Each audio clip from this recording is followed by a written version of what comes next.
wanted to talk about how much an axe weighs today.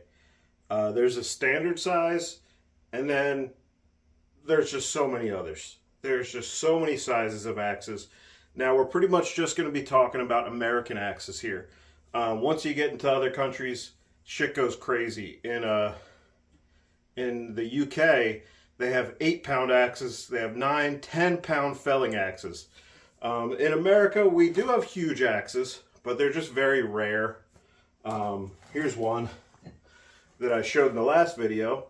I weighed this bad boy, and it is 5 pounds 8 ounces. It's 5.5 pounds.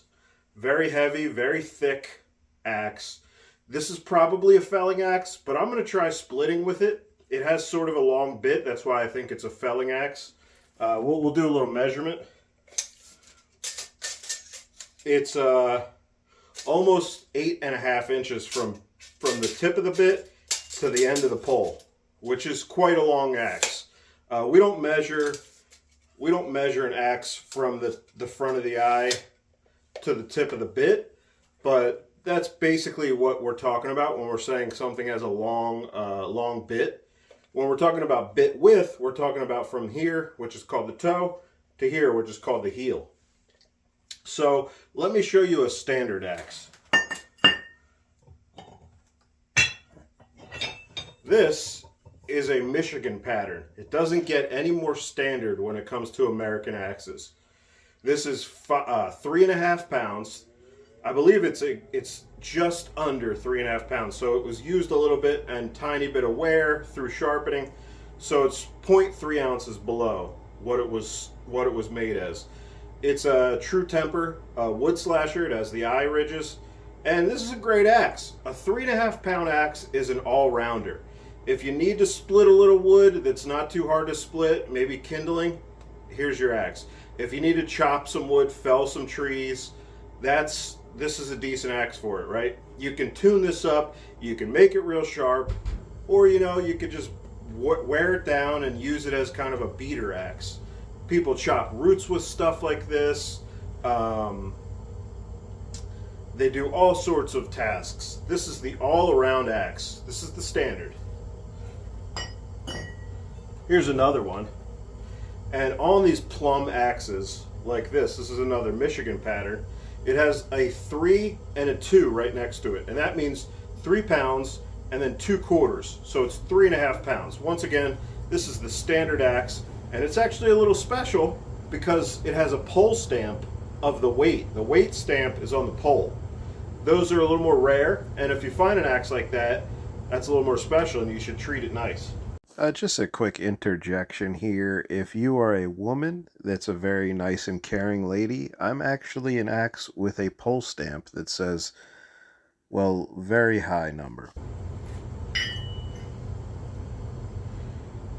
Here's another standard axe, and they were standard. I don't actually know, but this is from the 1800s, and it's 3.5 pounds, nearly exact. And this is possibly a McKinnon Rockaway, very special axe. It's beat up, it's got some cracking. I might hang it one day, but this is also the same size, about 3.5 pounds. And these kind of standard axes, they're usually no longer than 7 inches. So this is just about 7 and 1/8. So 7.5 inches is usually the limit of a standard axe when it comes to length. And then also bit width is usually dependent. Now you can also look at how thick it is. That'll be indicative of where you can put the metal. So if there's a large pole, or if it's thick in the cheeks, you can't really have a hugely wide bit. But this one is actually kind of nice. Let's see, I'm thinking 4.5. It's just over 4.5 inches, so that's a nice one. This is a boy's axe. It's 2.5 pounds, and these axes were made for everyone. It's called a boy's axe because a boy could pick it up, a girl, a woman, a weak person. I know that's, let's just say, let's call it how it is. Boys are weak.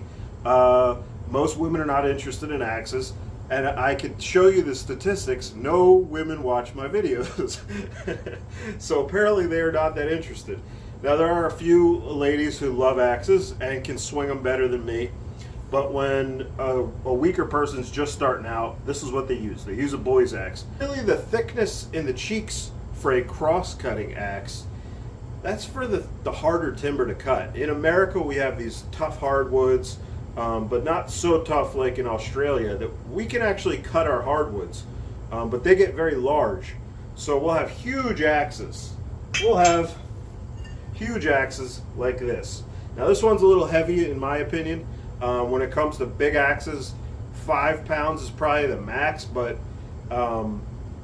we'll see how I like it. I haven't tried it yet, so let me reserve my judgment. There's also what's called a cruiser axe. Now the cruiser axe is a double-bitted axe, and it's usually 2 to 2.5 pounds. I believe 2 1/4 to 2.5 pounds. Now I was thought to believe that it has to be 2.5 pounds, but I don't think that's true now. And this is a special one. This is a best axe made, a flint edge, as you can see. I don't know if you can see actually. It's very worn, so at this time it's way underweight, but when it was full bitted, it was 2.5 pounds. And how do I know that? Because it has a 2-2 right here. 2 pound and 2 quarters. So 1, 2 equals a half a pound. Now, speaking of plum, this is where you can't just say, I know what that axe is going to be like, right? These are the same patterns. These are both jerseys. These are both jerseys, right? Now, which one looks bigger to you? Which one looks bigger to you? Which one? Look how much wider the bit is on this one. It's a little longer too, and honestly, this is a little worn, and this isn't a little worn. So let's talk about the weight stamps. This is a 3-2, right? This is a 3 pound and 8 ounce axe, at least what it was supposed to be from the factory. And this is a pole stamped 3-3, so 3/4 pound. So 3 3/4 pound. This is very special. To me, it's very special. I know this is older. I'm quite sure this is older. Before the 30s, I believe. It's got a thicker profile. This is truly an axe you can do anything with. I would love to split with it. I would love to chop with it. It doesn't have quite as long of a bit. When you start chopping, when you start felling trees, felling is different than bucking. Bucking is when the tree's on the ground and you want to cut into it. You want to separate two sides, right? When it comes to felling, it actually might be better to have a longer and more narrow bit for tough trees. But when are we doing that anymore? That's not as common now. Maybe back in the day. But so some people will find out, and I've seen this on video, they'll find out, oh, my more narrow bitted axe with a longer bit works a little better at removing chips from these really tough trees I'm trying to fell. But anyway, this just goes to show you, look at that overhead. I call this the overhead profile. I don't know how to do this. I call this the overhead profile, right? So you can see how much thicker this axe is than this. And that will tell you a little bit about how much it weighs possibly. Especially if the poles are the same and the eye is the same and the bits are about the same width. Now this pole is a little bit shorter. Just barely a little bit shorter. Yeah, just barely a little bit shorter. Honestly, it might be the same. It's actually exactly the same. This one has a pole stamp, this one does not. This is special, this is common. And I can show you how common these are. This is how common these Plum 3-2s are. It's the standard. 3 pounds, 8 ounces. This one is the cleanest. This stamp is almost worn. There's a little bit of damage here. Look how wide these bits are. So these are great bucking axes. If you want to cross cut a tree that's down on the ground, here we go. Perfect. Or if you want to hew timber, if you want to do some timber framing, I recommend something exactly like this. It has a lot of eye because of these lugs. It has a ton of surface area holding the eye of the tongue of the axe onto the handle tongue, and so it's going to be very secure. And because of this wide bit, you're doing each swing is doing more, so you're getting more of that notch. So here's a worn double bit, and I thought this one's heavier, but it's actually 3 pounds 6 ounces. I just wanted to show the difference. Look at the difference in these. So this is a very small axe. This is called the Cruiser. I already said it, but I didn't explain it much. Let me go back to that. The Cruiser axe is actually one of my favorite axes. Now it's the same weight as a boy's axe, but any grown man can swing this and he'll be like, wow, this is one of the funnest toys I've ever used.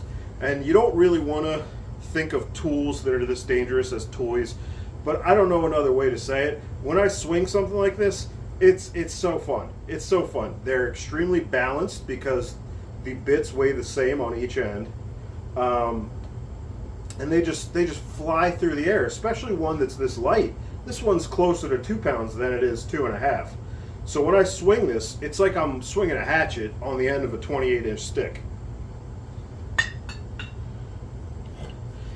Here's a Piad Axe. These are usually a little heavier. This is a fireman's axe.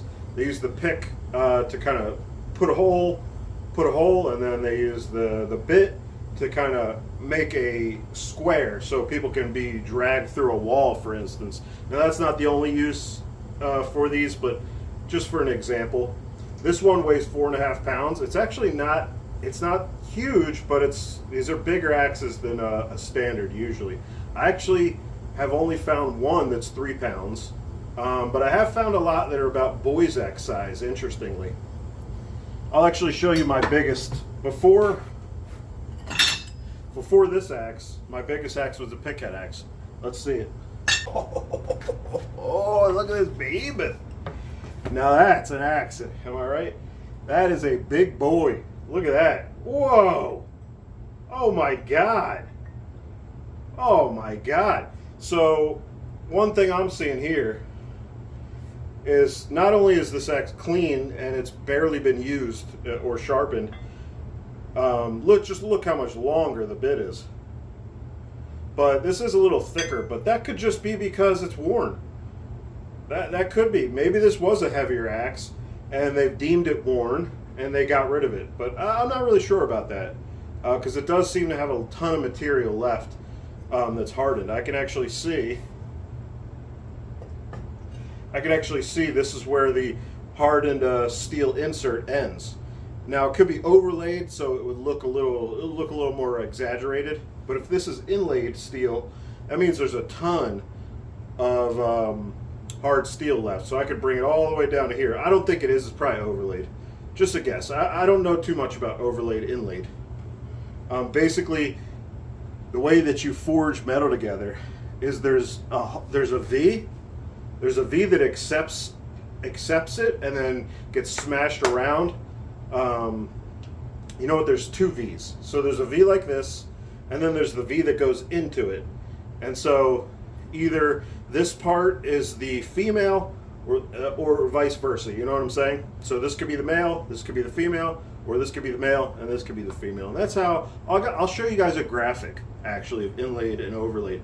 It's a very interesting thing. Now most axes are one piece, so the whole axe is made of one piece of steel. It's just easier. Our technology is better as well. Doesn't mean that they make better axes now though. They used to care about it a lot more when we used to use an axe every day, and people would really depend on them. Axes vary in weight greatly, and just because you see a pattern and you say, I know how much that weighs, you don't. You should weigh it, you should look it over, and that's also how you judge how an axe is going to be used. If this axe is super thin, all I'm going to be able to do with it is cut. If this axe is super thick, I mean just enormous, I'm going to want to split with it. I'm not going to want to be doing much else with it, right? Now you can set up axes so they're decent at everything or decent at multiple things, but you know, right tool for the job is probably the best way to do it. I wouldn't say that most people do that. Not everybody's lucky enough to have a bunch of axes, or not even everybody cares about them that much. Most people that use axes, I would say, just want the tool to work for them. We're not talking about with a saw sitting there all like a goofball. We're talking about an impact tool. I forgot something. Here's another double bit. Now this is more like how they are. They're usually a little bit long, and they're cutters. These are cutters. Sometimes one bit will be a little shorter, and you'll use that side for things that are dirty and could damage the edge, like chopping roots. And then the other side will be very clean and long, and it'll be very thin, and you'll use that as your best cutting side. That's for chopping, felling trees, or so say if you're here's a good example. That shorter bit, that's good for clearing debris, like clearing stuff when you're trying to fell a tree. You got to clear your area so you're safe, so you can get that escape route safely. You plan your escape route before you start chopping the tree. So they call it the dirty side, the side that's kind of messed up and worn and fatter. That's the dirty side. The side that's clean and you take care of it, you sharpen it all the time, that's the clean side.